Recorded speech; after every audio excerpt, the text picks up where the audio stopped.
यो yes बच्चों, चलो यार गाइस, सीए फाउंडेशन का principle and practices of accounting चल रहा है। बेसिक्स के अंदर में हम लोग आखिरी के पड़ाव पे हमारे कंजर्वेटिज्म तक कॉन्सेप्ट्स मैंने आपको लिखवा के दिए थे, बरोबर है। 3 ही कॉन्सेप्ट हुए थे हमारे। आज आगे के सारे कॉन्सेप्ट खत्म करेंगे। और हमने अभी तक क्या क्या पढ़ लिया है? अकाउंटिंग का मतलब, किसकी अकाउंटिंग? फिनेंशियल ट्रांजैक्शन की। ऑब्जेक्टिव और need of accounting, basic terminology बहुत सारी पढ़ी है ना। उसमें deferred revenue, capital, preliminary, pre operative, prepaid, capital revenue, expenditure, आपका asset drawing, debtors expense, losses, liability, कैलकुलेटरी, इनकम, गेन। उसके बाद हमने देखा था rule for passing the journal entry, याद आ रहा है क्या? उसके बाद हमने स्टार्ट किया था अकाउंटिंग कॉन्सेप्ट्स, बिल्कुल एकदम फ्रेम्ड वे में हम लोग जा रहे हैं। सारी चीजें जैसे हमारा बेसिक खत्म हो जाएगा ना, तब आपको समझ में आएगी इसकी वैल्यू। क्यों मालूम है? हर टॉपिक के अंदर में बेसिक का यूज है, हर एक टॉपिक में, हर एक 10 के 10 टॉपिक आपके सीए फाउंडेशन के, है ना, थियोरेटिकल फ्रेमवर्क से लेके तो कंपनी अकाउंट्स तक। तो आपको कहीं पे भी बीच में गाड़ी को ब्रेक मारने की जरूरत नहीं, फिर सीधा हम लोग हाईवे पे रहेंगे बेटा, है ना। और अगर बेसिक नहीं हुआ है तो जहां जहां बेसिक की टर्म्स आई वो टॉपिक को साइड में रखना पड़ेगा और पहले क्या बताना पड़ेगा? बेसिक। तो ब्रेक आ जाएगा ना बीच में, स्पीड ब्रेकर बहुत आ जाएगी। इसलिए हर बार मैं क्या करता हूं, बैच में पहले बेसिक बताता हूं। चलो आ जाओ, ध्यान देना बेटा। सो कंजर्वेटिज्म आपने लिख लिया था, आपने लिस्ट लिखने की जरूरत नहीं है। कौन कौन सा हो गया था एक बार बता दो। गोइंग कंसर्न हो गया था, आप मत लिखो लिस्ट, सिर्फ मैं अब मेरे लिए लिखवा रहा हूं बेटे यहाँ पे। दूसरा कौन सा हो गया था? बिजनेस एंटिटी, और इसी को प्यार से एंटिटी या इसी को प्यार से सेपरेट एंटिटी कॉन्सेप्ट बोलते। तीसरा हमने देख लिया था कंजर्वेटिज्म। तीसरा हमने कौन सा देखा था बेटा? Conservatism concept. उसके बाद तीसरा हो गया था, देन फोर्थ वाला अक्रूवल, अक्रूवल है ना। उसके बाद फिफ्थ वाला मटेरियलिटी, मटेरियलिटी। देन उसके बाद एक second, full disclosure, full disclosure. उसके बाद मैं लिस्ट लिख रहा हूं, आपने मत लिखना, रेवेन्यू मैचिंग। उसके बाद कॉस्ट, या इसी का एक और नाम है हिस्टोरिक कॉस्ट, कॉस्ट और हिस्टोरिक कॉस्ट। उसके बाद conservatism, materiality, accrual, consistency,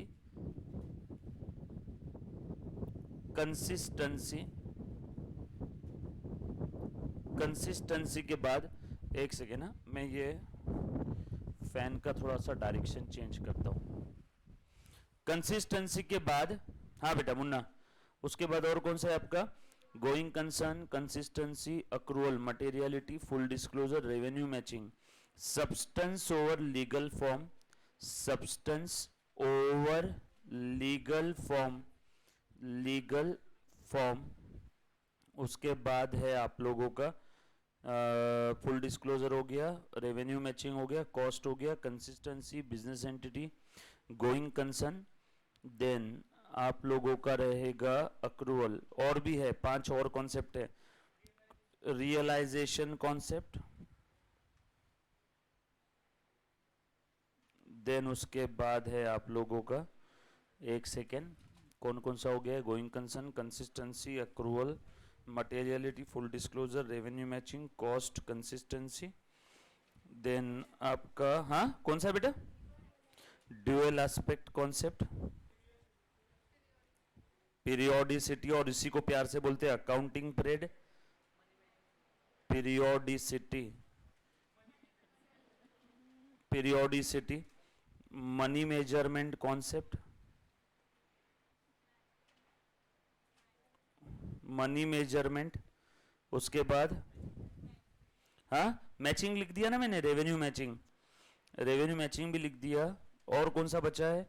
going concern, business entity, conservatism, accrual, materiality, full disclosure, revenue matching, prudence. और भी एक बचा हुआ है कोई तो, हाँ 15 हो गए, 1 2 3 4 5 6।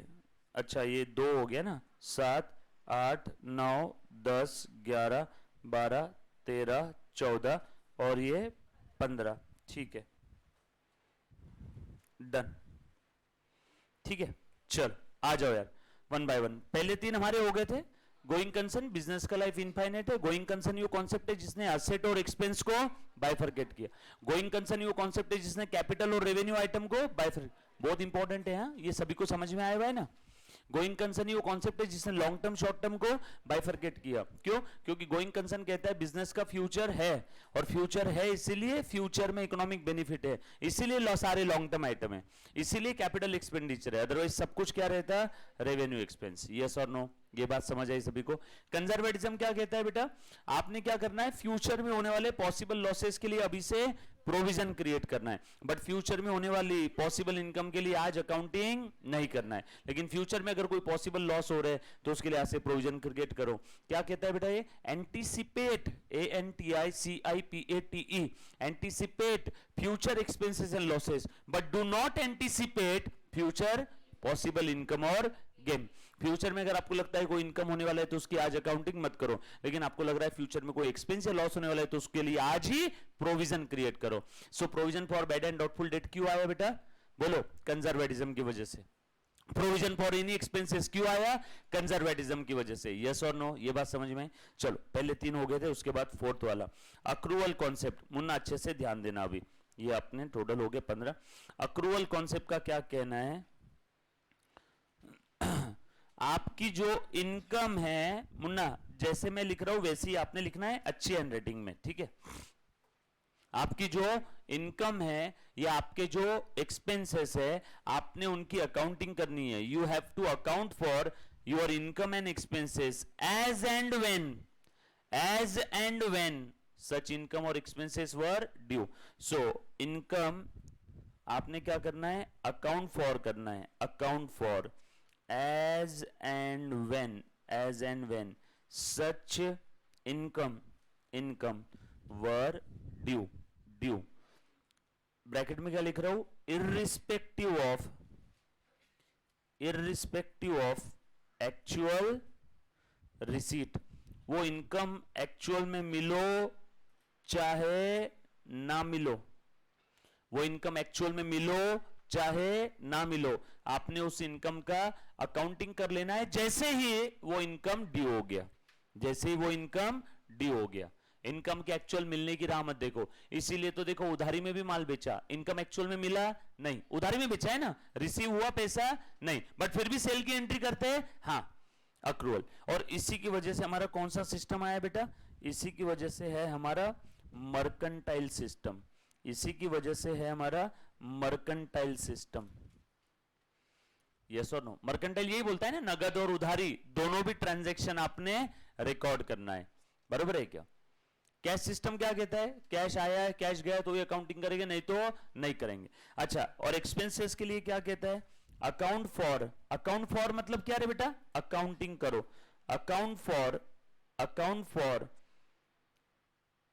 The expenses as and when such expenses were due, irrespective of actual cash payment। Sorry, यहां पेन बीच बीच में छोड़ रहा है इंक। हाँ, actual cash payment. Done sir. आपने तो नया वाला लैपटॉप लाया था। हाँ, उस लैपटॉप के अंदर में ओएस और आपका क्विक हिल, ओरिजिनल ओएस और क्विक हिल डलवाने के लिए दिया हुआ है। आज शाम में हाथ में आ जाएगा, है ना? तो उसके अंदर में कोई दिक्कत नहीं आएगी, क्योंकि ऑपरेटिंग सिस्टम पायरेटेड रहा। अपन जब इंटरनेट पे कनेक्ट करते तो कभी कभार वो डायलॉग बॉक्स आ जाता है ना, तो वो भी रिकॉर्ड हो जाता है वीडियो में, तो वो अच्छा इमेज नहीं जाता है। बच्चे सोचते हैं साला पायरेटेड सिस्टम यूज कर रहा है। इसलिए ओरिजिनल वर्क अपना word, excel, power point, original आपका विंडोज का ऑपरेटिंग सिस्टम और क्विक हिल, क्योंकि बगैर क्विक हिल के चलाना मतलब वापस तकलीफ देना है ना? यस भाई। चलो करें हम लोग आगे बढ़े। उसके बाद अब ये बेटा अक्रूवल कॉन्सेप्ट का बहुत सिंपल सेकंड है, 2 सेकंड के लिए सब लोग रुक जाओ। सो ये कॉन्सेप्ट ही है जिसकी वजह से आप लोग उधारी वाले ट्रांजैक्शन रिकॉर्ड करते हैं। यही वो कॉन्सेप्ट है जिसकी वजह से आप बोलते हो इनकम हो गया बट मिला नहीं तो क्या हुआ? ठीक है, अकाउंटिंग कर लो। सो माल बेचा, ड्यू हो गया पैसा, अकाउंटिंग कर लो।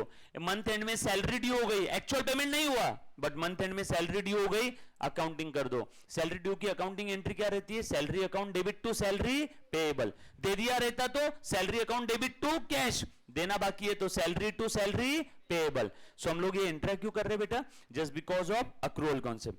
सो अक्रूवल कॉन्सेप्ट बोलता है, हे अकाउंटेंट सुन, तूने इनकम और एक्सपेंसेस का अकाउंटिंग करना है। जैसे ही वो इनकम ड्यू हो गया, जैसे ही वो एक्सपेंस ड्यू हो गया, फिर इनकम के एक्चुअल में रिसीव होने की राह मत देखो, एक्सपेंस के एक्चुअल पेमेंट की राह मत देखो। So due or received whichever is earlier, due or received whichever is earlier. Expense के केस में due or paid whichever is earlier, है ना? यस और नो? ये बात समझ आए बेटा सभी को? पक्की बात, डन। यहां तक किसी बच्चे को कोई डाउट है तो एक बार पूछ लो बेटा। एनीबॉडी? एनीबॉडी? क्लियर है? चलो आगे। उसके बाद अगला कॉन्सेप्ट है, अक्रूवल के बाद है मटेरियलिटी। मुन्ना प्लीज ध्यान देना, मटेरियलिटी लिखो। आपने अच्छे से लिखना है प्लीज, आपने आज मुझे फॉलो नहीं करना है हैंडराइटिंग में। मटेरियलिटी कॉन्सेप्ट क्या कहता है बेटा? बड़ा ही प्यारा कॉन्सेप्ट है ये। कॉन्सेप्ट एनपीओ टॉपिक में भी आने वाला है, not for profit making organisation. जो अच्छे से ध्यान देना, आपके बहुत सारी चीजें इस कॉन्सेप्ट से वहां पे क्लियर होने वाली है। अच्छे से ध्यान दो, आ जाओ बेटा। सो मटेरियलिटी कॉन्सेप्ट कह रहा है, हे अकाउंटेंट सुन। सर ये सारे कॉन्सेप्ट सबसे पहले हे अकाउंटेंट सुन ऐसे ही बोलते हैं कि हाँ, क्योंकि उसी को तो गाइड कर रहे हैं। ये सारे कॉन्सेप्ट किसको गाइड कर रहे हैं? अकाउंटेंट को। किस चीज में? एंट्री मारने में, अकाउंटिंग करने में, स्टेटमेंट्स बनाने के लिए। ये सुनो, कौन से स्टेटमेंट्स? Financial statements. तो ये सारे कॉन्सेप्ट अकाउंटेंट के बैक ऑफ द माइंड में होना चाहिए अकाउंटिंग करते वक्त। ये सारे कॉन्सेप्ट अकाउंटेंट के बैक ऑफ द माइंड में होना चाहिए अकाउंटिंग करते वक्त। यस और नो? सो मटेरियलिटी कॉन्सेप्ट बोल रहा है, हे अकाउंटेंट सुन, जब भी तू अकाउंटिंग करेगा तब तूने सारे मटेरियल ट्रांजैक्शंस को रिकॉर्ड करना है। अगर कोई इमटेरियल है तो तू उसे इग्नोर कर सकता है। लेकिन इस कॉन्सेप्ट का और आपके फुल डिस्क्लोजर कॉन्सेप्ट का, इस कॉन्सेप्ट का और फुल डिस्क्लोजर कॉन्सेप्ट का 36 का आंकड़ा है, 36। ये दोनों एक दूसरे को क्रॉस करते हैं। मटेरियलिटी क्या बोल रहा है? सिर्फ मटेरियल ट्रांजैक्शंस को तूने रिकॉर्ड करना है, इमटेरियल है तो इग्नोर कर देना है। सर मटेरियल मतलब क्या? जैसे मैंने भिखारी को 1 रुपया डोनेट किया, उसकी अकाउंटिंग करता हूं क्या घर पे आके? Donation account debit to cash account 1 rupee, narration में अमाउंट पेड टू भिखारी बेगर, यस और नो लिखता हूं क्या? नो। क्यों? 1 रुपया अमाउंट बहुत छोटा, इमटेरियल है ना, इसलिए मैंने अकाउंटिंग नहीं किया। छोड़ो यार। 2 लोग चाय पीने के लिए गए, 2 दोस्त, 2 कटिंग लिया, 10 रुपए हो गए। अब उसमें ऐसा कोई बोलेगा क्या कि चल भाई 5 तू दे 5 मैं दूं? ऐसा नहीं बोलता है, इमटेरियल। छोड़ना यार। पर वही 2 दोस्त लोग अगर सेंट्रल मॉल में शॉपिंग करने के लिए गए, 10,000 का शॉपिंग हो गया, एक का 8,000 का, एक का 2,000 का, कोई भी एक निकाल के 10,000 दे देगा। हाँ, तू तेरा मैं मेरा, यहां पे अमाउंट मटेरियल है। अब आप बोलोगे कि सर कौन सा अमाउंट मटेरियल है, कौन सा इमटेरियल है? तो इसका कोई स्पेसिफिक डेफिनेशन इस ब्रह्मांड में नहीं है। It depends on case to case. जब आप महीने का 1 करोड़ कमाओगे तो डेफिनेटली आप सेंट्रल मॉल में जाने के बाद 10,000 दे दोगे। छोड़ना यार, इमटेरियल है। लेकिन आज आपके लिए 1,000 रुपए भी मटेरियल है, मुकेश अंबानी के लिए 1,000 इमटेरियल है। इसलिए वो लोग भिखारी को 2-2 हजार की नोट देते हैं, 500 रुपए की नोट देते हैं। यस और नो? देखा होगा ना आपने बहुत जगह पे, वीडियोस में, फोटो में, है ना? कोई सेलिब्रिटी के वहां पे कोई अगर बेगर रोड पे रुक गया तो उसको 1,000-500 या 2-4 हजार दे देते हैं गिफ्ट, क्योंकि उनके लिए इमटेरियल है। बट हमारे लिए 200-500 रुपए भी मटेरियल है। मुकेश अंबानी के लिए लाख रुपए भी शायद इमटेरियल हो गए। यस और नो? है ना? तो वो सारी चीजें, materiality depends on case to case. समझ में आ रहा है सभी को? पक्की बात। सो मटेरियलिटी बोलता है अपने मटेरियल चीजों को रिकॉर्ड करना है, जो इंपॉर्टेंट है, मटेरियल आइटम है, इमटेरियल को इग्नोर कर दो। लेकिन डिस्क्लोजर बोलता है भैया हाँ, सबको डिस्क्लोज करो। फुल डिस्क्लोजर क्या बोलता है? सारी इंफॉर्मेशन आनी चाहिए, फुल। और मटेरियल बोलती है सिर्फ मटेरियल इंफॉर्मेशन आनी चाहिए। हो गया ना दोनों का 36 का? फुल डिस्क्लोजर बोलता है सब कुछ आना चाहिए, और मटेरियल बोलता है सिर्फ मटेरियल आना चाहिए। मटेरियल बोलता है इमटेरियल को इग्नोर करो। फुल डिस्क्लोजर बोलता है नहीं, मटेरियल हो इमटेरियल हो सब डिस्क्लोज करो। इसलिए बोला जाता है कि मटेरियलिटी को कौन क्रॉस करता है बेटा? Full disclosure. और यही अकाउंटिंग का एक बहुत बड़ा लिमिटेशन है। आपने बचपन में पढ़ा होगा, है ना, अकाउंटिंग के लिमिटेशंस में, कि अकाउंटिंग कॉन्सेप्ट ही एक दूसरे के साथ काटाकाटी खेलते हैं, है ना? तो वो ये 2 कॉन्सेप्ट है जो एक दूसरे के साथ क्रॉस कर रहे हैं, अगेंस्ट में है। समझ में आ रहा है सभी को? पक्की बात। और मटेरियलिटी वो कॉन्सेप्ट है जिसकी वजह से, मुन्ना प्लीज ध्यान देना, देखो मैं यहां पे लिख रहा हूं, है ना, प्लीज ध्यान दो, प्रैक्टिकल एप्लीकेशन बता रहा हूं, एग्जाम में इसके ऊपर आ सकता है क्वेश्चन। लिखो disclose or account for material information. one can ignore immaterial information. So अगर कोई इमटेरियल इंफॉर्मेशन इग्नोर कर भी देता है तो भी चलेगा. One can ignore immaterial information. एक सिंपल सा एग्जांपल दे रहा हूं बेटा. जैसे देखो, मेरा एक फ्लैट में किराए से दे रहा हूं, है ना, उधर है, समझ लो आपको समझाने के लिए, एनडीए पाषाण रोड पे. तो उस फ्लैट के अंदर में किराएदार आया देखने के लिए. मैंने उसको इंफॉर्मेशन देना शुरू किया. पहली इंफॉर्मेशन मैंने बोला कि भैया ये फ्लैट के अंदर में है ना, जब पूरे एरिया की लाइट जाती है थर्सडे को, तो यहाँ की भी जाती है. हाँ हाँ साहब, कोई दिक्कत नहीं, हाँ डन है, मैं ले रहा हूँ किराए पे. फिर मैंने बोला साहब यहाँ पे समर के समय 2-5 दिन के लिए पानी की प्रॉब्लम आती है. इस फ्लैट में नहीं, सभी में प्रॉब्लम आती है. हाँ ठीक है सर, डन, मैं ले रहा हूँ किराए पे. फिर एक और इंफॉर्मेशन में, अभी तक उसका डिसीजन चेंज हुआ है क्या? नो. फिर मैंने उसको बोला साहब अभी आपके पहले ही यहाँ पे एक 2-3 दिन पहले एक लड़की ने सुसाइड किया था, या एक लड़के ने सुसाइड किया था. उसके बाद एक आया और दूसरा टेनेंट किराएदार, और वो पागल होके चला गया हॉस्पिटल में. इसी फैन के ऊपर वो लटक के मरी थी बेचारी, या मरा था, है ना. और ये फैन कभी कभार रात को आवाज करना शुरू कर देता है. अब बोलो वो किराए से लेगा क्या? तो ये जो मैंने तीसरी इंफॉर्मेशन दी, क्या इसकी वजह से उसका डिसीजन चेंज हो गया? तो हर वो इंफॉर्मेशन जिसे पता चलने के बाद आपका डिसीजन ना का हाँ या हाँ का ना होता है, वो सारी इंफॉर्मेशन को आप लोग क्या बोलोगे? Material information. यस और नो? तो लिखो तीसरा पॉइंट, मटेरियलिटी. लिखो मटेरियलिटी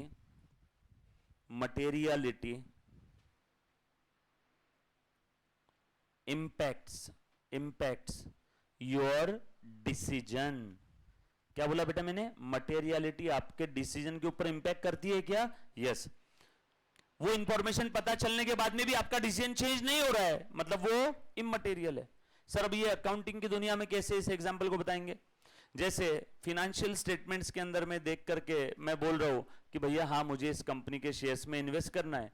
फिर मैंने और इंफॉर्मेशन पता की और पता चला कि उस कंपनी के ऊपर बहुत सारी कॉन्टिंजेंट लायबिलिटी केसेस चल रही है, अगर कंपनी केस हार गई तो लॉस में आ जाएगी.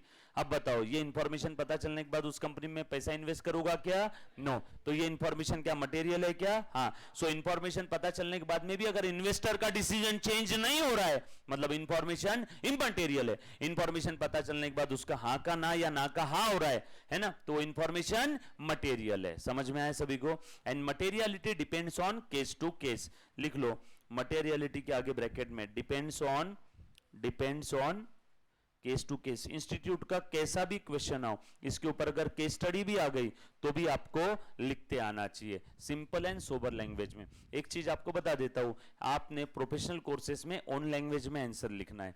मॉड्यूल की लैंग्वेज रट्टा नहीं करना है ना. वो होता भी नहीं, ऑल इंडिया रैंक 1 वाले का भी लर्न नहीं होता है, किसी का नहीं होता है, क्योंकि हम लोगों को एक वरदान है भूलने का. सर क्या बात कर रहे हो, वरदान कैसे? मैं बताता हूं, ये एक्चुअल में अच्छी चीज है. हाँ सोचो, मेरे बिलव्ड अंकल 1995 में गुजर गए. अगर वो चीज मुझे टू व्हीलर के एक्सीडेंट से ही गुजर गए, वो चीज अगर मैं टू व्हीलर चला रहा हूं आपके क्लास के लिए आ रहा हूं और अचानक वो चीज मुझे अगर याद आ गई, और सोचो अगर हमें भूलने की बीमारी नहीं होती तो उसका इंपैक्ट कितना होता? जैसे अभी 2 मिनट पहले गुजरे, तो मेरा गाड़ी का बैलेंस बिगड़ जाता कि नहीं? तो इंसान चीजें भूलता है, इसीलिए अच्छा है. अगर भूलने की बीमारी नहीं रहती, किसी के पेरेंट्स 2-5 साल पहले चले गए और अचानक वो मुद्दा याद आ गया, तो सोचो उसका इंपैक्ट कितना ज्यादा रहेगा. एग्जाम में लिखते समय कोई बुरी चीज याद आ गई, पेपर नहीं लिख पाओगे. इसीलिए इंसान को भूलने का क्या है? वरदान है ना. सो हमें भी वो है, इसलिए कोई भी इंसान एज इट इज कोई चीज मगअप या मशीन की तरह कॉपी पेस्ट नहीं कर सकता है. सो आपने भी नहीं करना है, ना ही उसके लिए ट्राई करना है. आप समझो, ओन लैंग्वेज में लिखो. थोड़ा बहुत ग्रामेटिक मिस्टेक हो गया बट मीनिंग चेंज नहीं होना चाहिए. नंबर मिलते हैं. बहुत सारे एग्जाम्पल से एक एविडेंस मैं भी आपके सामने हूं, और 60+ मिलते थे थ्योरी में. 60+ मतलब सीए की दुनिया में बहुत अच्छा स्कोर है.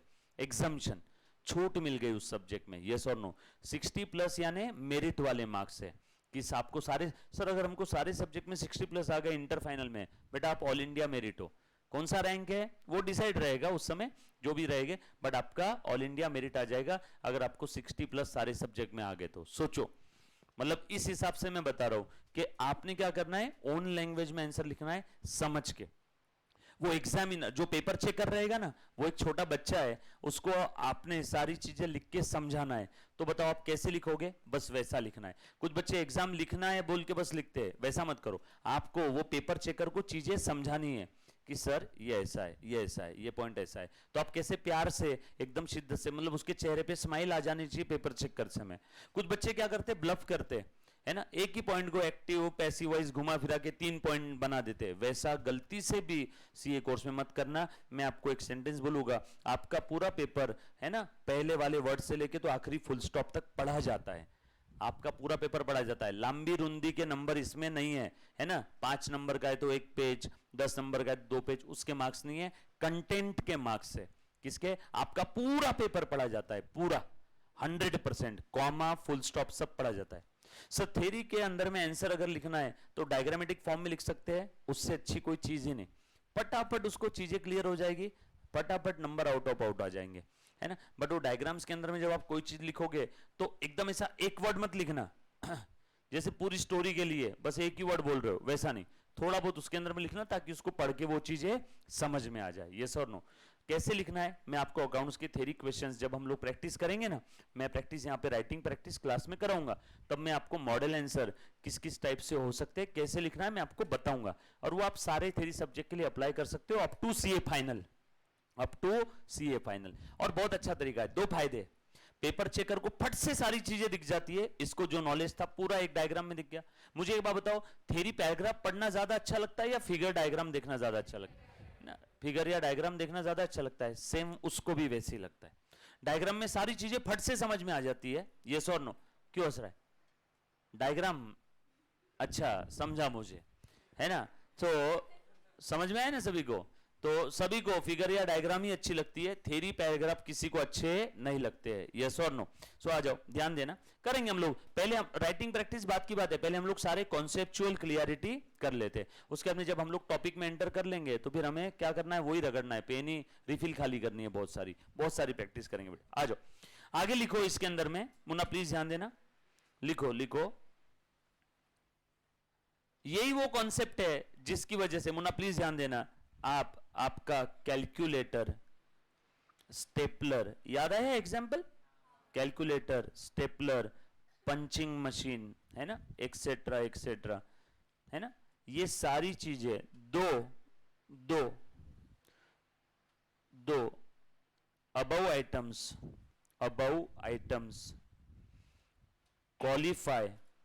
Qualify definition of asset. भले ही 2 above items qualifies the definition of asset, भले ही ऊपर के आइटम असेट की डेफिनेशन को क्या कर रहे हैं, क्वालिफाई कर रहे हैं, असेट की डेफिनेशन के क्राइटेरिया में फिट हो रहे हैं क्या? कैलकुलेटर ही असेट है, resources having future economic benefit asset ना। यस और नो। कैलकुलेटर, पंचिंग मशीन 2-2 3-3 साल तक चलते हैं, मतलब ये असेट है। बट कभी बैलेंस शीट के असेट साइड में देखा है कैलकुलेटर, पंचिंग मशीन 100 रुपए माइनस डिप्रिसिएशन 15 रुपए, आउटर कॉलम में 85, कभी नहीं। मतलब भले ही असेट है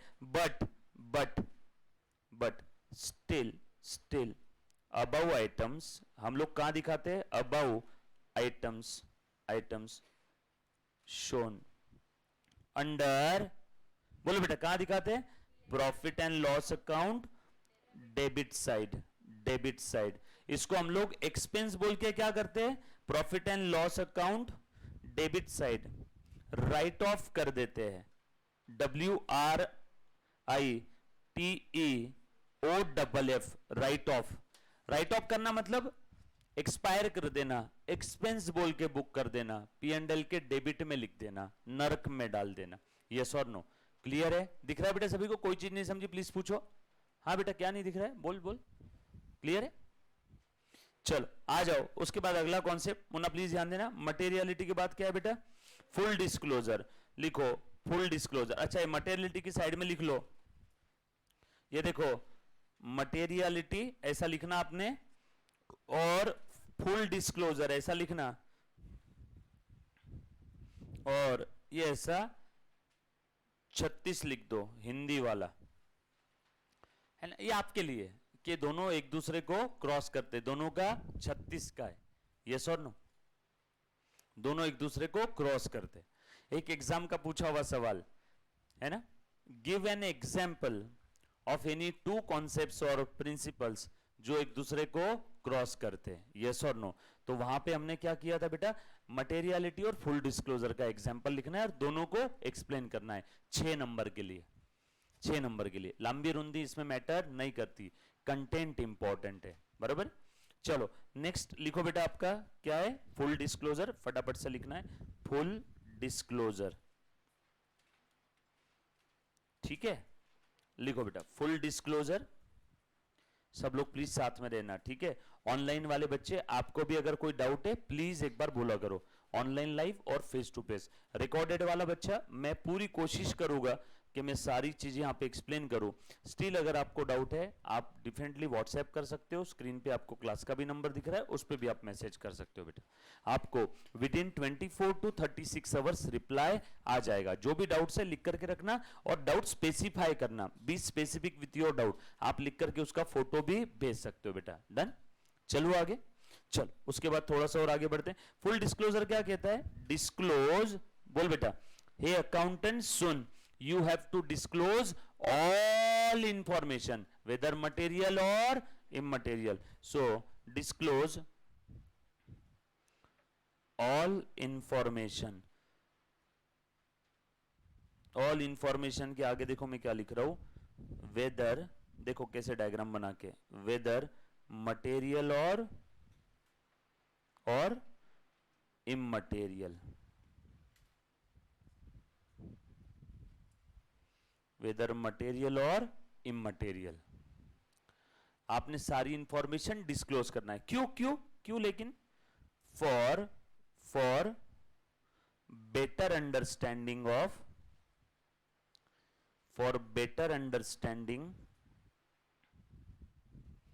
ऑफ फिनेंशियल स्टेटमेंट।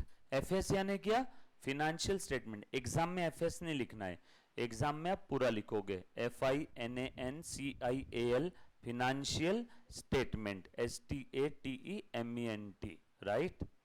चलो फिनेंशियल स्टेटमेंट के बेटर अंडरस्टैंडिंग के लिए फुल डिस्क्लोजर कॉन्सेप्ट अकाउंटेंट को जबरदस्ती कर रहा है, भैया सारी इंफॉर्मेशन डिस्क्लोज कर, यस और नो, है ना, ताकि एक दूसरे को समझ सके, यस और नो। शादी के पहले भी अरेंज मैरिज में लड़का लड़की को एक दूसरे से मिलवा देते हैं, बात कर लो, एक दूसरे को जो डिस्क्लोजर देना है दे दो, ताकि आपके रिश्ते की अच्छी शुरुआत हो। बाद में कल चल के पता चला भाई तुमने तो ये चीज बोली नहीं थी, तुमने ये बोला नहीं था, इसलिए पहले ही सब कुछ बता दो for better understanding. Same logic यहाँ पे भी है, सेम लॉजिक यहाँ पे भी है। लेकिन आज के तारीख में क्या होता है, मेरा एक दोस्त है, उसने ईमानदारी से लड़की को सारी चीजें बता दी, लड़की ने रिजेक्ट कर दिया, रिजेक्ट कर दिया। नहीं अच्छा हो गया ना, बाद में पता चलती तो डिवोर्स होता, अभी क्या हुआ, सिर्फ रिजेक्शन है। समझ में आया क्या?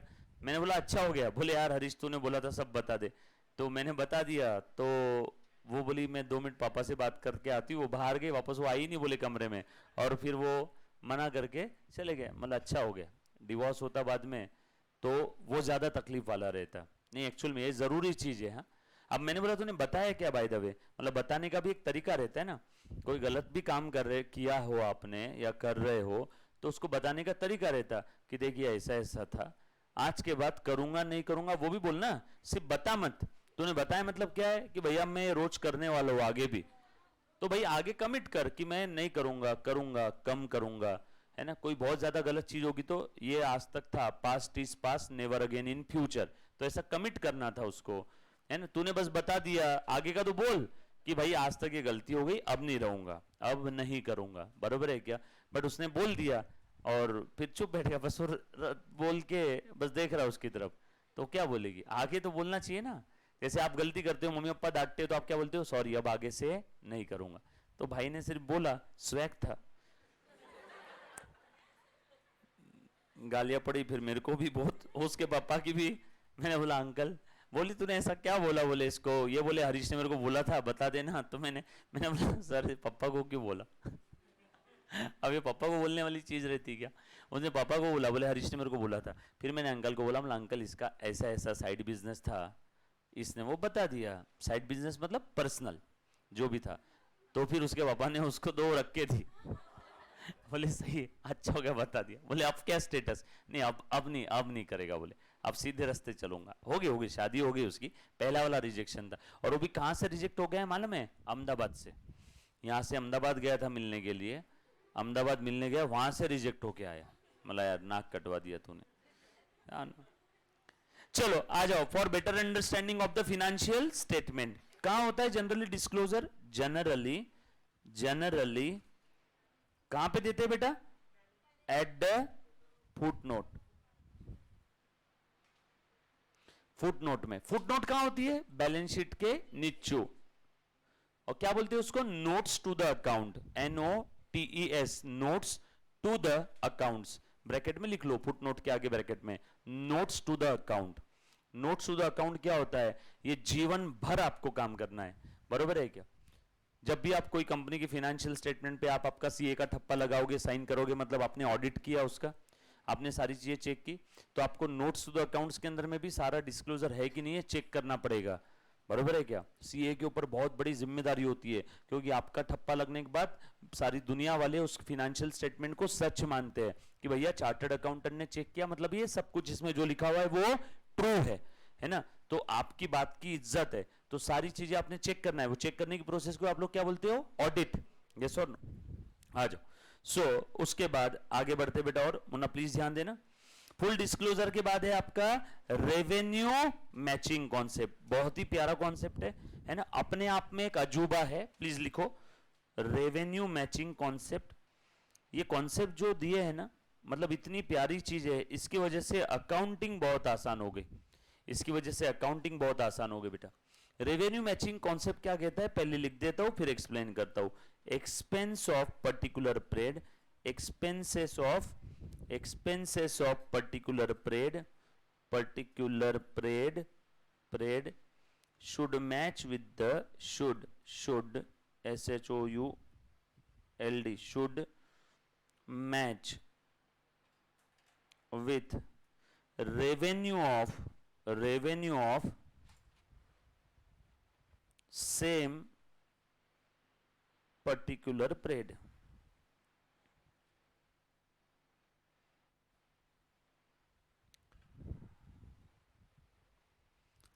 Expenses of particular period should match with the, मैं जो बोल रहा हूं सुनना, expenses of particular period should match with the revenue of same particular period. Yes और नो? अब क्या मतलब है इसका? उल्टा मत बोलना। कुछ बच्चे बोलते हैं revenue of particular period should match with the expense, गलत हो जाएगा। Revenue of particular period should match with the expense ये नहीं है। क्या है? Expense of particular period should match with the revenue of same particular period. क्या मतलब होता है? प्लीज ध्यान देना इसका, प्लीज ध्यान देना। एक एग्जाम्पल लिख रहा हूं, है ना? अच्छे से ध्यान दो बेटा, प्लीज ध्यान दे। देखो तो ये आपको समझाने के लिए क्वांटिटी में लिख रहा हूं। किस में लिख रहा हूं? क्वांटिटी में, अमाउंट में नहीं लिख रहा हूं, समझाने के लिए सिर्फ।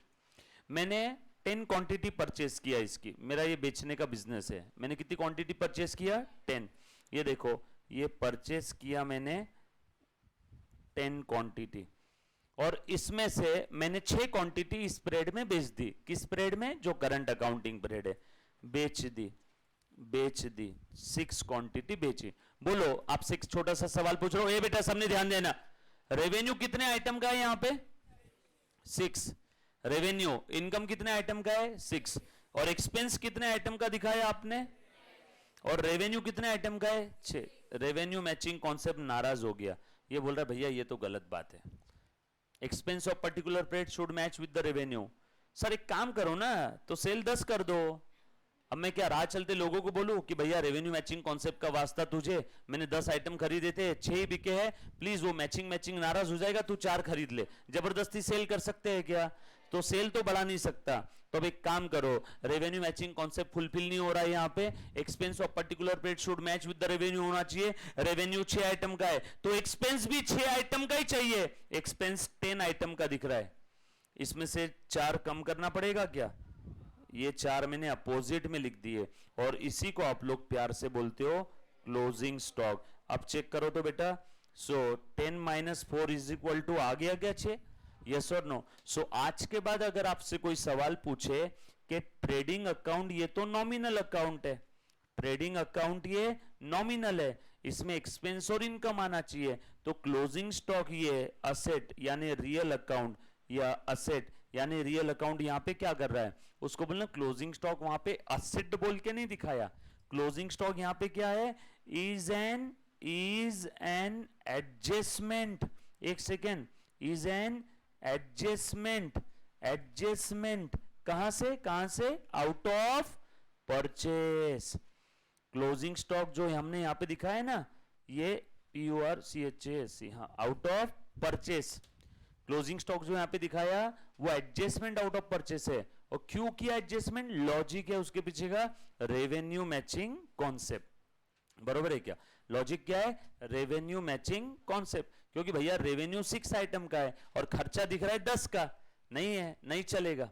रेवेन्यू मैचिंग कॉन्सेप्ट हर्ट हो गया। रेवेन्यू मैचिंग कॉन्सेप्ट बोल रहा है रेवेन्यू 6 आइटम का है तो खर्चा भी 6 आइटम का है। दिखो अमाउंट मैच नहीं करना है सर, सेल अगर 100 रुपए तो एक्सपेंस भी 100 चाहिए क्या, फिर तो जीवन में कभी प्रॉफिट ही नहीं आएगा। समझ में आया क्या, खर्चा मैच नहीं करना है। रेवेन्यू कितना आइटम का है 6, तो खर्चा भी कितने आइटम का चाहिए 6, खर्चा कितने आइटम का दिख रहा है 10, तो 4 को कम करो। डेबिट साइड वाले आइटम को कम करना है तो अपोजिट में लिख सकते हैं या तो सेम साइड में माइनस कर सकते हैं।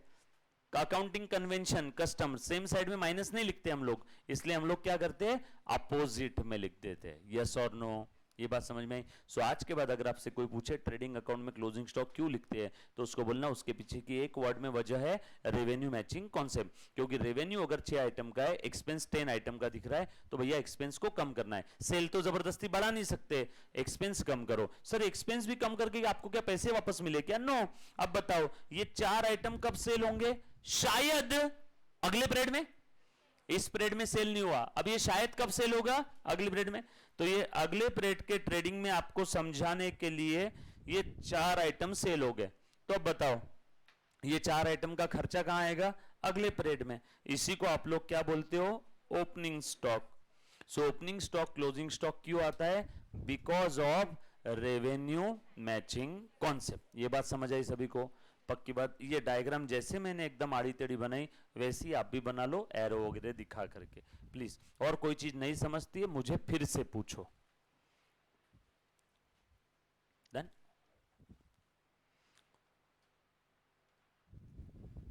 और 1-2 एग्जांपल लेता हूं, डोंट वरी, ये लिख लो पहले।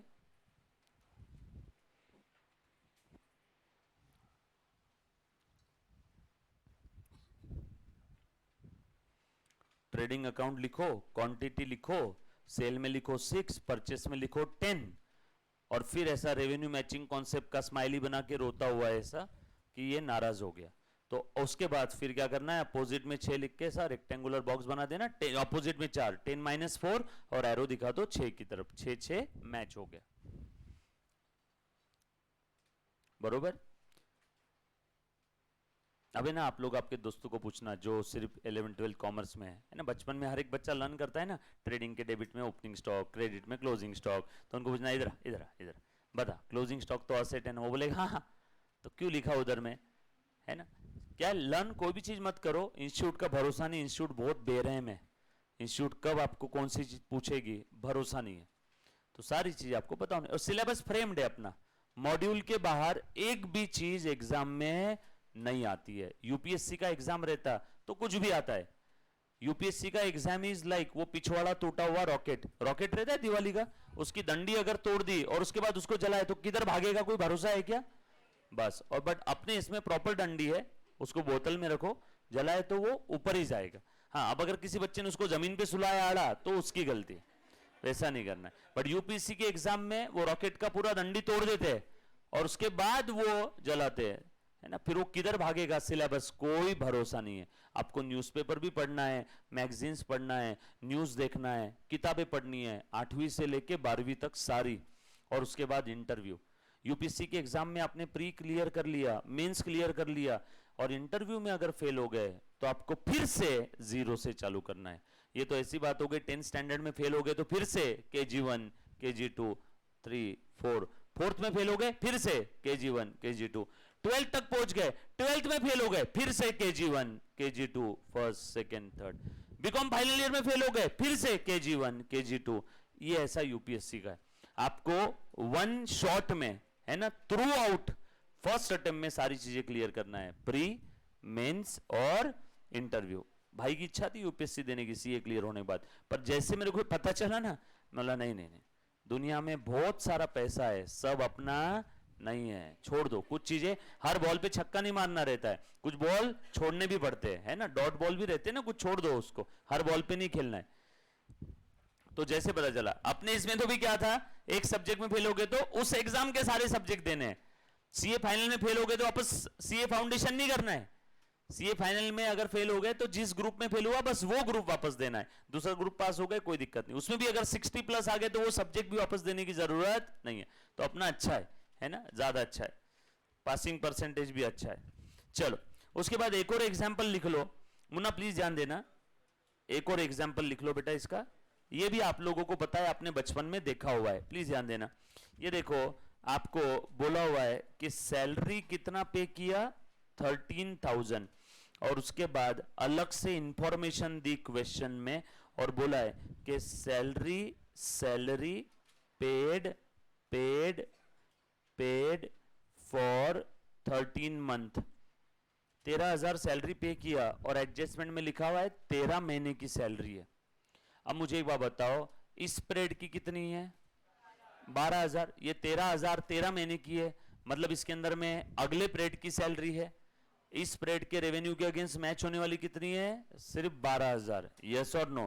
तो जो इस परेड का नहीं है, इस परेड के रेवेन्यू के अगेंस्ट में उसको नहीं डाल सकते, रेवेन्यू मैचिंग फुलफिल नहीं हो रहा है, ये माइनस कर दिया मैंने एडवांस, समझ में है, निकाल के फेंको उसको बाहर जो इस परेड का नहीं है ना। तो यहाँ पे रेवेन्यू मैचिंग और अकाउंटिंग परेड दोनों भी कॉन्सेप्ट इस एग्जाम्पल के लिए परफेक्ट है। इस परेड के रेवेन्यू के अगेंस्ट कितनी जाएगी, सिर्फ 12, और ये इसका दूसरा इफेक्ट आप कहां दिखाते हो, बैलेंस शीट के असेट साइड में, एडवांस सैलरी और प्रीपेड सैलरी, एडवांस सैलरी और प्रीपेड सैलरी, एडवांस सैलरी और प्रीपेड सैलरी, है ना, दिख रहा है बेटा, ये बैलेंस शीट के असेट साइड में एडवांस सैलरी, सॉरी थोड़ा सा पेन तकलीफ दे रहा है आज, एडवांस सैलरी और प्रीपेड सैलरी देखेंगे फाइनल अकाउंट में, सारी एडजस्टमेंट आएगी, हाँ, क्लोजिंग स्टॉक की भी आएगी, advance salary, outstanding, prepaid expense, सारी एडजस्टमेंट फाइनल अकाउंट में वापस आने वाली है।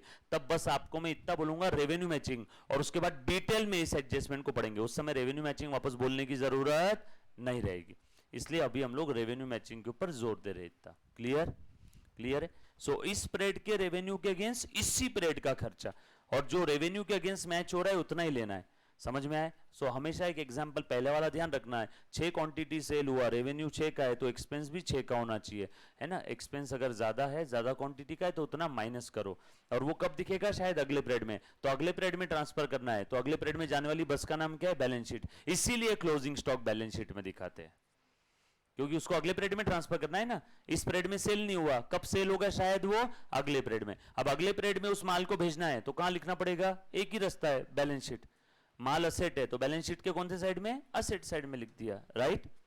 चलो आगे लिखा बेटा है। उसके बाद रेवेन्यू मैचिंग के बाद क्या है बेटा, आगे कॉस्ट कॉन्सेप्ट, और इसी का एक और नाम है हिस्टोरिक कॉस्ट, सबसे घटिया कॉन्सेप्ट है हमारे अकाउंटिंग का, एक लिमिटेशन है, काला दाग है, नहीं होना चाहिए बट है, one of the limitation of our accounting system. बताता हूं क्यों, तो लिखो कॉस्ट कॉन्सेप्ट, कॉस्ट कॉन्सेप्ट, है ना, बट एग्जाम में नंबर मिलते हैं तो हम लोगों को भी इसको इज्जत देना पड़ता है। बताता, हिस्टोरिक कॉस्ट और कॉस्ट, हिस्टोरिक कॉस्ट और कॉस्ट, ये कॉन्सेप्ट कहता है, हे अकाउंटेंट सुन, ए मुन्ना प्लीज ध्यान दे बेटा, ये स्टॉप राइटिंग, ये कॉन्सेप्ट कह रहा है, हे अकाउंटेंट सुन, जब भी तू कोई असेट को रिकॉर्ड करेगा तो तूने उस असेट के लिए तेरे जेब से जितना कॉस्ट पे किया उस कॉस्ट पे अकाउंटिंग करना है, ना उससे ज्यादा ना उससे कम।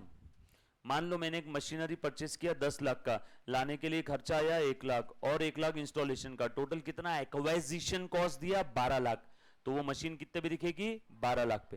फिर भले ही वो मशीन मार्केट में 15 लाख की क्यों ना मिल रही हो, तूने तेरे पहचान वाले से 12 में लिया, फिर भले ही मार्केट में 15 की क्यों ना हो, बट तू कितने पे दिखाएगा 12 पे। समझ में आया क्या? तो आपने कोई असेट को अक्वायर करने के लिए जो कॉस्ट पे किया, आप उसी कॉस्ट पे उसका अकाउंटिंग करोगे, ना उससे ज्यादा ना उससे कम। यस और नो? अब सर आपने इसको गलत क्यों बोला, ये काला दाग क्यों है, मैं बताता हूं। अब जैसे लैंड मैंने आज के 25 साल पहले परचेस किया था 25,000 की, है ना, आज उसकी वैल्यू है 10 लाख रुपए, यानी कितने से बढ़ गई, 9,75,000। 25,000 की 25,000 की चीज कितनी हो गई, 10 लाख। यस और नो? आज भी मेरे बैलेंस शीट में वो हिस्टोरिक कॉस्ट के कॉन्सेप्ट के चलते कितने की दिख रही है, 25,000। उसकी आज की realisable value, market value, actual value कितनी है, 10 लाख। बट मेरे बैलेंस शीट में कितने की दिख रही है, 25,000। लैंड पे तो डिप्रिसिएशन भी नहीं लगता, तो 25 का 25 ही दिख रहा है। समझ में आ रहा है क्या, गलत है कि नहीं है? अब मुझे एक बात बताओ, अब अगर मुझे किसी पार्टनर को एडमिट करना है मेरी फर्म में, तो वो पार्टनर क्या बोलेगा, भैया लैंड तो 25,000 की दिख रही, तो मैं 25,000 के हिसाब से कैपिटल दूंगा। मैं बोलूंगा नहीं रुक, हिस्टोरिक कॉस्ट को चूल्हे में डाल, रिवैल्यू करते सारी असेट, रिवैल्यूएशन ऑफ असेट। फिर उसके बाद में आपके बैलेंस शीट की वैल्यू जबरदस्ती कम दिख रही है, बैंक से लोन लेना है तो वापस रिवैल्यू करना पड़ेगा। तो भैया जब रिवैल्यू ही करना था तो क्यों कॉस्ट कॉन्सेप्ट लेके आया? अमेरिका में, यूएस में हम लोग मार्केट वैल्यू बेस अकाउंटिंग करते हैं, यहां पे कॉस्ट बेसिस पे अकाउंटिंग होती है। इंडिया में, यूएस में कैसे होती है, मार्केट वैल्यू बेसिस पे अकाउंटिंग होती है, यहां कॉस्ट बेसिस पे अकाउंटिंग होती है। सब मार्केट वैल्यू मतलब जो असेट की मार्केट वैल्यू है वो ही हर साल बैलेंस शीट में दिखेगी, ना उससे ज्यादा ना उससे कम। आपने उसके लिए कॉस्ट कितना भी पे किया हो कोई फर्क नहीं पड़ता। सर फिर हमने कॉस्ट पे किया 1 लाख, मार्केट वैल्यू है 5 लाख, तो आपने बोला सर वो असेट 5 लाख पे दिखाएंगे, तो डिफरेंस हो जाएगा ना 4 लाख का। 4 लाख का फायदा दिखाओ लायबिलिटी में, हो गया मैच। असेट कितने की ली थी, 1 लाख की, कैपिटल कितने का था, 1 लाख का, asset 1 lakh, capital 1 lakh, balance sheet tally, happy. अब आप बोल रहे हो सर यूएस के अंदर में मार्केट वैल्यू बेसिस पे अकाउंटिंग होती है, इस साल के एंडिंग में उसकी मार्केट वैल्यू हो गई 1 लाख की 5 लाख, असेट साइड तो बढ़ गई सर। अब ये 4 लाख का जो फायदा हुआ, ये रीवैल्यूएशन रिजर्व, ये कहां दिखेगा, फायदा कैपिटल के नीचे यानी लायबिलिटी साइड में ना। हो गया क्या बैलेंस शीट अगेन मैच? दो इफेक्ट देंगे ना हम लोग हर बार। सो रिवैल्यू करते समय हम लोग ये देते हैं अलग से, तो भैया जब बाद में रिवैल्यूज करना है तो क्यों कॉस्ट पे दिखा रहे हो? कुछ समझ में आ रहा है क्या? इसीलिए this is one of the limitation of our Indian accounting system कि हम लोग हिस्टोरिक कॉस्ट बेसिस पे अकाउंटिंग करते हैं, इतिहास। तो भैया वो नहीं करना चाहिए, मार्केट वैल्यू बेस पे अकाउंटिंग होनी चाहिए। जो होना चाहिए वो ठीक है, यूएस में हो रहा है, बट हम लोगों को कैसे करना है, हिस्टोरिक कॉस्ट बेसिस पे। यस और नो? मार्केट वैल्यू और फेयर वैल्यू बेसिस पे नहीं। क्या होता है market value, fair value, realisable value? आगे एक मेजरमेंट डिसिप्लिन नाम का चैप्टर आएगा, डिटेल में इसको तोड़ेंगे अच्छे से, ठीक है? अभी आ जाओ कॉस्ट कॉन्सेप्ट के बारे में बता देता हूं। सो लिखो बेटा, है ना, यू हैव टू रिकॉर्ड, बहुत सिंपल है, छोटू सा है, you have to record, you have to record assets at its acquisition cost, at its acquisition cost. You have to record an asset at its acquisition cost, ना उससे ज्यादा ना उससे कम। मतलब आपने मार्केट वैल्यू बेसिस अकाउंटिंग नहीं करना है, ऐसा लिख करके क्रॉस कर दो। मार्केट वैल्यू बेसिस पे हम लोग अकाउंटिंग नहीं करेंगे, हम लोग कैसे करेंगे, कॉस्ट बेसिस पे। यूएस में कैसे होता है, real value basis, market value basis पे अकाउंटिंग होता है। यस और नो?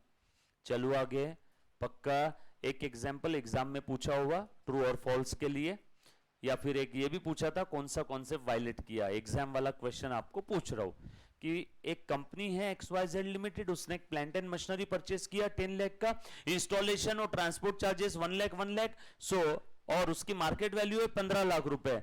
तो बोलो अकाउंटेंट ने उसको 15 लाख पे अकाउंट फॉर किया, कौन सा कॉन्सेप्ट वायलेट किया, कॉस्ट कॉन्सेप्ट। कितने पे होना चाहिए था, 12 लाख। कौन से कॉन्सेप्ट की वजह से, हिस्टोरिक कॉस्ट और कॉस्ट, बट उस गधे ने कौन से वैल्यू पे दिखाया, 15 लाख। तो कौन सा कॉन्सेप्ट वायलेट किया बेटा, कॉस्ट कॉन्सेप्ट। यस और नो, है ना? चलो आगे, उसके बाद आ जा मुन्ना, ध्यान दे बेटा, नेक्स्ट कॉन्सेप्ट है, ध्यान दे दो, आ जाओ। कॉस्ट के बाद कंसिस्टेंसी, बहुत ही प्यारा कॉन्सेप्ट है, ध्यान देना, ये अपने रियल लाइफ में भी आपने अप्लाई करना चाहिए। कंसिस्टेंसी, कंसिस्टेंसी, इस कॉन्सेप्ट का कहना है मुन्ना, इस कॉन्सेप्ट का कहना है, हे अकाउंटेंट सुन, पिछले पीरियड में जो तूने अकाउंटिंग पॉलिसीज फॉलो किया था, सेम अकाउंटिंग पॉलिसी आप इस पीरियड में भी फॉलो करोगे. If you are doing like this, then you are following the consistency concept. So consistency क्या कहता है, पिछले पीरियड में जो आपने अकाउंटिंग पॉलिसी फॉलो किया था in the preparation and presentation of financial statement, you have to follow the same accounting policy this year also. If you are doing like this, then you are following the consistency concept. Sir अब आपने इसमें शब्द use किया, पिछले period में जो accounting policy follow किया था. सर हमें सबसे पहले अकाउंटिंग पॉलिसी क्या होता है ये बताओ. एनीबॉडी यहां पे कोई मुझे बोल सकता है अकाउंटिंग पॉलिसी?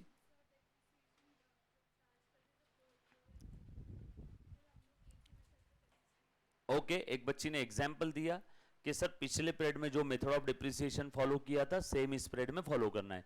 बरोबर है, ये कर रहे हो मतलब आप कंसिस्टेंसी फॉलो कर रहे हो. बट मैं आपको पूछ रहा हूं कि अकाउंटिंग पॉलिसी क्या है. पिछले पीरियड में जो पॉलिसी फॉलो किया था, सेम पॉलिसी इस पीरियड में फॉलो करो. ये तो हो गया रटने वाली बात. But what is policy, what is accounting policy? मैं कंसिस्टेंसी नहीं पूछ रहा हूं, मैं क्या पूछ रहा हूं, व्हाट इज अकाउंटिंग पॉलिसी. बचपन से 1000 बार ये वर्ड सुना है, accounting policies and procedure, accounting policies, what is? हाँ हाँ, कौन से प्रिंसिपल, व्हाट इज प्रिंसिपल? आप बोल सही रहे हो सर, जो प्रिंसिपल पिछले साल यूज किए थे सेम प्रिंसिपल इस बार यूज करो. कौन से प्रिंसिपल, व्हाट इज प्रिंसिपल? समझ में?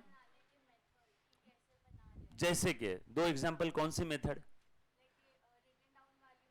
ओके, तो आपका कहना है अकाउंटिंग पॉलिसी यानी अकाउंट बनाने की मेथड है. ओके, अगेन आप सब कंसिस्टेंसी की बात कर रहे हो. एनीबॉडी अकाउंटिंग पॉलिसी बचपन में पढ़ा है, बोल बेटा.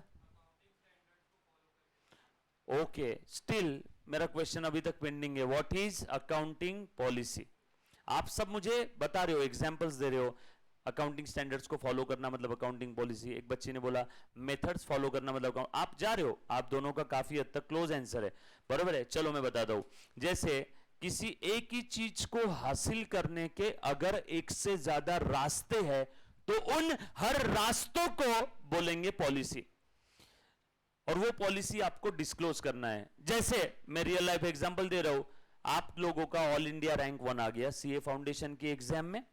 बोलो न्यूज चैनल वाले आपके पास माइक लेकर के आ जाएंगे, जी हाँ मैडम आपका ऑल इंडिया रैंक 1 आया, बताइए आपकी पॉलिसी क्या थी पढ़ाई की. तो ये बोलेगी मैं सुबह पढ़ती थी, रात में पढ़ती थी, दिन में अकेले पढ़ती थी, ग्रुप में पढ़ती थी, नोट्स बनाती थी, नहीं बनाती थी, ये बुक पढ़ती थी, ये क्लास लगाया था. जो भी इसकी पॉलिसी है, जैसे ऑल इंडिया रैंक 1 आने के लिए बहुत सारे रास्ते हैं, उसमें से आपने कौन सा रास्ता यूज किया, डिस्क्लोजर दो. माइक पे देना पड़ता है ना. तो पॉलिसी आने क्या, वो रास्ता. तो आपने जहां कहीं भी, अच्छा पॉलिसी कहां पे आती मालूम है क्या, जहां पे एक ही चीज को हासिल करने के लिए या एक ही आइटम का अकाउंटिंग ट्रीटमेंट देने के लिए एक से ज्यादा रास्ते हैं. जैसे डिप्रिसिएशन करने की बहुत सारी मेथड है ना, उसमें से आपने कौन सी यूज की, आपकी पॉलिसी क्या थी. So still what is accounting policy? तो अकाउंटिंग पॉलिसीज आर द, है ना, लिखना है तो लिख सकते हैं, accounting policy are the specific, accounting policies are the, लिखो फटाफट से, सीए फाइनल तक ये पीछा नहीं छोड़ने वाला है. अभी जो सेंटेंस बता रहा हूं, अकाउंटिंग पॉलिसीज आर द, लिखो, है ना सर. कंसिस्टेंसी के नीचे लिखना है, हाँ उसी के नीचे लिखो क्योंकि उसी का पार्ट है. Accounting policies are the first, ऐसा लिखो, 1 का फिगर और एसटी फर्स्ट. पहले हम लोग क्या पढ़ेंगे कंसिस्टेंसी के पहले, accounting policy. So accounting policies are the specific accounting principles, specific accounting policies are the,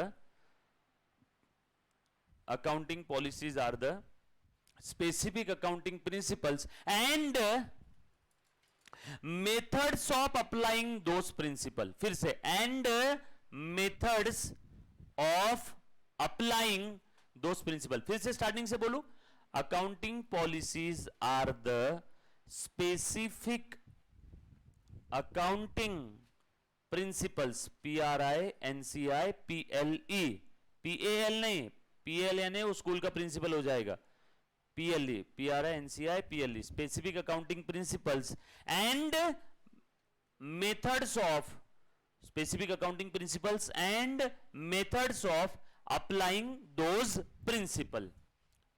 specific accounting principle and methods of applying those principle. Sir अभी भी समझ में नहीं आया, बताता हूं, समझेगा. चलो आ जाओ. सो मैंने कंसिस्टेंसी समझाने के पहले आपको क्या बताया, अकाउंटिंग पॉलिसीज क्या है. क्यों कंसिस्टेंसी क्या कहता है ना. अकाउंटिंग पॉलिसीज, मुन्ना देख, accounting policies which you have utilise or used in previous accounting period, same policy you have to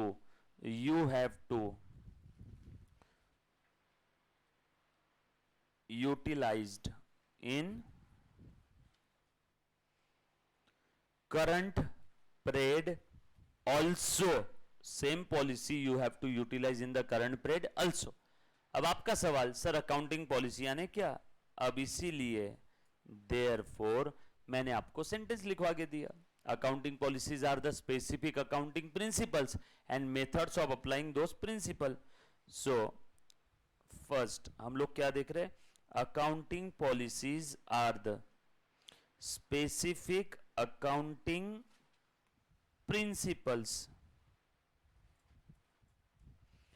and methods of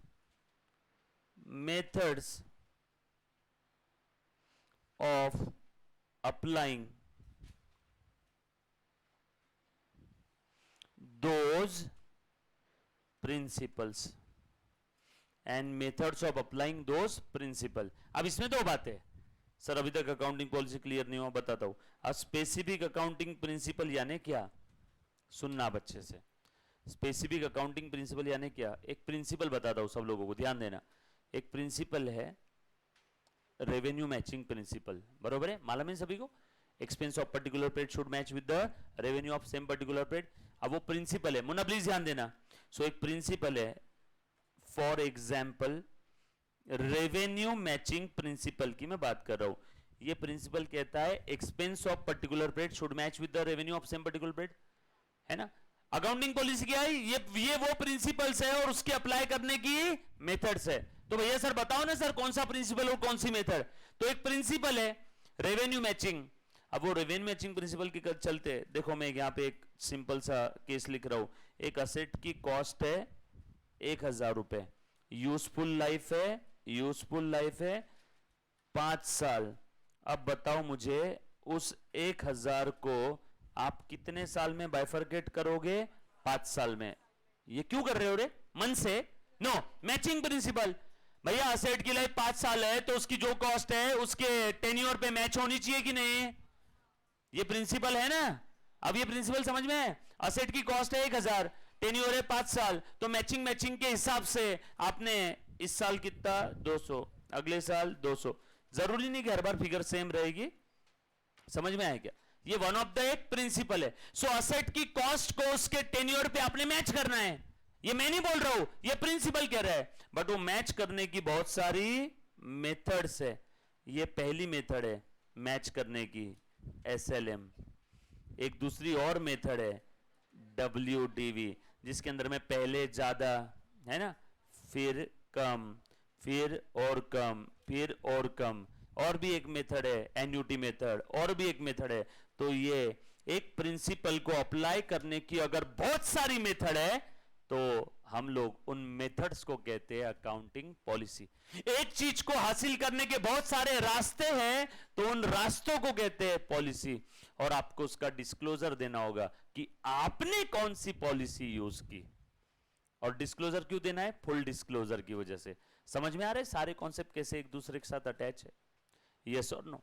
So accounting policies are the specific accounting principles and methods of applying those principles. और भी example बताओ. एक depreciation का था, inventory stock माल को value करने के लिए बहुत सारी मेथड्स है.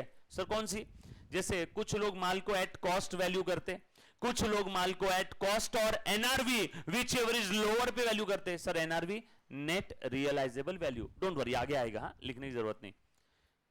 कुछ लोग गुडविल को सुपर प्रॉफिट मेथड से निकालते हैं, कुछ लोग गुडविल को एवरेज प्रॉफिट मेथड, कुछ लोग वेटेड एवरेज प्रॉफिट मेथड, कुछ लोग आपका कैपिटलाइजेशन मेथड, कुछ लोग capitalisation of super profit method. उसमें से आपने कैसे वैल्यू किया? सो असेट को वैल्यू करने की अलग अलग मेथड है, डिप्रिसिएशन की अलग अलग मेथड है, उसमें से आपकी मेथड छोड़ो ना, उसमें से आपकी पॉलिसी क्या थी? समझ में आया सभी को? सो अकाउंटिंग पॉलिसीज, ये प्रिंसिपल्स को फॉलो करने की अलग अलग मेथड है, उसमें से आपकी क्या पॉलिसी थी? और पिछले पीरियड में आपने जो पॉलिसी फॉलो किया था, सेम पॉलिसी आप इस पीरियड में भी फॉलो करोगे। अगर आप ऐसा कर रहे हो मतलब आप कंसिस्टेंसी कॉन्सेप्ट फॉलो कर रहे हो। कंसिस्टेंसी कॉन्सेप्ट बस इतना ही है, बट इस कॉन्सेप्ट के अंदर में जो अकाउंटिंग पॉलिसी वर्ड है वो समझना जरूरी है। बरोबर है? क्लियर है? पिछले पीरियड आपने कल भी होमवर्क नहीं किया, आज भी नहीं किया, आप कंसिस्टेंट हो।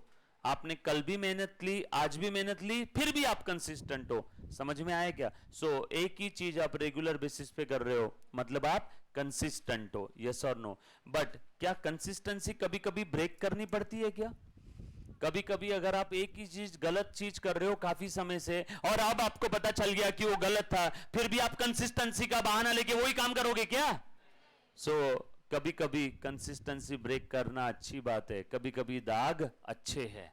यस और नो? तो हम लोग कंसिस्टेंसी को ब्रेक कर सकते हैं क्या? यस। मगर कब कब ब्रेक कर सकते हैं? या तो लॉ ने बोला है तो, या तो अकाउंटिंग स्टैंडर्ड ने बोला है तो, या आपको लगता है कि अगर हम लोग कंसिस्टेंसी को ब्रेक करेंगे तो हमारे फिनेंशियल स्टेटमेंट का प्रेजेंटेशन और अच्छा हो जाएगा। For more appropriate presentation of financial statement. So इन तीनों में से कोई एक भी चीज आती है तो yes, you can break the consistency, otherwise आपने कंसिस्टेंसी को ब्रेक नहीं करना है। राइट? ये बात समझ आई सभी को? यहां तक किसी बच्चे को कोई डाउट है तो एक बार पहले पूछो, एनीबॉडी, जो भी दिल में डाउट आ रहा है। चलो आगे, पक्का। अगला प्रिंसिपल ओरली बता देता हूं, लिखने की जरूरत नहीं, लिखवा के कल दूंगा। सब्सटेंस ओवर लीगल फॉर्म, ये तो आप लोग इससे थोड़ा बहुत वाकिफ हो, है ना? जो ऑनलाइन और ऑफलाइन वाले बच्चे जो वाकिफ नहीं थे, ऑनलाइन और रिकॉर्डेड, सुनना। सब्सटेंस और लीगल फॉर्म कहता है, हे अकाउंटेंट सुन, जब भी तू अकाउंटिंग करेगा तब तूने सब्सटेंस यानी वस्तु स्थिति यानी इकोनॉमिक रियलिटी को देख के अकाउंटिंग करना है, लीगल फॉर्मेलिटी को देख के नहीं। जैसे बेस्ट एग्जांपल हर बार का, बैलेंस शीट वाले दिन मैंने कार परचेस किया, कार आ गई, पैसे दे दिए, हाँ लीगल फॉर्मेलिटी आरसी आरटीओ वगैरह के कुछ पेंडिंग है, लीगल फॉर्मेलिटी पेंडिंग है, बिल उसका आरसी रजिस्ट्रेशन सर्टिफिकेट और बिल मेरे पास 10 दिन बाद आएगा, और आज फाइनेंशियल ईयर का आखिरी दिन है, कार आ गई, पैसा दे दिया, सिर्फ लीगल फॉर्मेलिटी 8-10 दिन बाद यानी नेक्स्ट ईयर में जा रही है। यस और नो? तो क्या कार में नेक्स्ट ईयर में असेट बोल के दिखाओगे या आज ही दिखा दूंगा? लीगल फॉर्मेलिटी अगर आप देखोगे, लीगल चिल्लाओगे तो नेक्स्ट ईयर में दिखाना चाहिए। और अगर आप वस्तु स्थिति देखोगे, कार आ गई, सब्सटेंस देखोगे, कार आ गई, पैसा दे दिया, या ड्यू हो गया, कार आ गई, रेडी फॉर यूज हो गई है, तो आज ही दिखाओ। तो बोलो, वस्तु स्थिति को देख के आज दिखाएंगे या लीगल फॉर्मेलिटी को देख के नेक्स्ट ईयर? आज ही दिखाएंगे। मतलब हमने लीगल फॉर्मेलिटी के ऊपर किसको इज्जत दी? सब्सटेंस को। इसीलिए substance over legal form, legal के भी ऊपर कौन आके बैठ गया? सब्सटेंस। तो इसीलिए काफी कोर्ट के अंदर में जो जज डिसीजन देते हैं ना, वो सिर्फ लॉ की लाइनों को मद्देनजर रखते हुए डिसीजन नहीं देते, वो किसको देख करके डिसीजन देते हैं? सब्सटेंस को, है ना? जैसे फॉर एग्जाम्पल, मुन्ना प्लीज ध्यान देना, रोड से एक सुंदर कन्या जा रही थी, मैंने उसको जा करके पकड़ लिया, और अब बताओ वहां पे सोचने वाले क्या सोच सकते हैं, है ना? लॉ के हिसाब से देखा जाए तो मेरे ऊपर केस लग जानी चाहिए, लेकिन वस्तु स्थिति ये थी, आगे सांप था जो उसको दिख नहीं रहा था, फोन पे बात कर रही थी, तो मैंने उसको पकड़ के साइड में किया। तो सब्सटेंस देख करके डिसीजन देना चाहिए ना। हर बार तुम लीगल फॉर्मेलिटी को नहीं देख सकते। यस और नो? आपको सब्सटेंस देख करके ही अकाउंटिंग करना है। ऐसा मैं नहीं बोल रहा हूं, ये सब्सटेंस ओवर लीगल फॉर्म, ये वाला कॉन्सेप्ट बोल रहा है। यस और नो? उसके बाद अगला है बेटा रियलाइजेशन। रियलाइजेशन कॉन्सेप्ट कहता है, मुन्ना प्लीज ध्यान देना, रियलाइजेशन कॉन्सेप्ट कहता है रेवेन्यू के बारे में। सिर्फ अक्रूवल, इनकम, एक्सपेंस दोनों की बात कर रहा था, बट रियलाइजेशन सिर्फ रेवेन्यू की बात कर रहा है। अक्रूवल, रेवेन्यू और एक्सपेंस, इनकम एक्सपेंस दोनों की बात करता है, रियलाइजेशन सिर्फ रेवेन्यू की बात कर रहा है। और रियलाइजेशन कॉन्सेप्ट कहता है, हे अकाउंटेंट सुन, तूने रेवेन्यू को रिकॉग्नाइज करना है। रिकॉग्नाइज करना मतलब बुक्स ऑफ अकाउंट में लेना।